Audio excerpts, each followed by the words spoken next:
Ipinasilip ng Albay Electric Cooperative o ALECO ang estado ng kanilang ginagawang substation sa Daraga at Ligao City kahapon, Setyembre 11. Ayon kay Engineer Mark Jason Lucilo, umabot na sa 15% ang progress ng ginagawang substation sa Kuliat, Daraga, habang nasa 3.5% na ang ginagawang substation sa Barangay Dunao, Ligao City na nagkakahalaga ng 387 million pesos. Inaasahan anya na matatapos ang konstruksyon ng mga bagong substation sa second quarter ng 2026.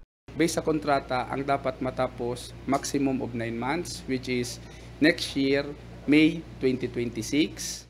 But yun nga, ang sabi ni GM Bauxite, kung mas maaga, mas maganda.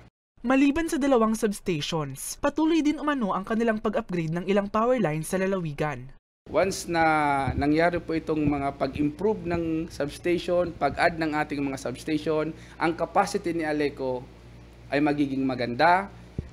Hindi na po masyado makaka-experience po ng mga low voltage, plus hindi na po ikokontrol ni ALECO ang mga low voltage, high voltage, dahil ready na po si ALECO kahit po ilan pa po ang mag-load na dumagdag.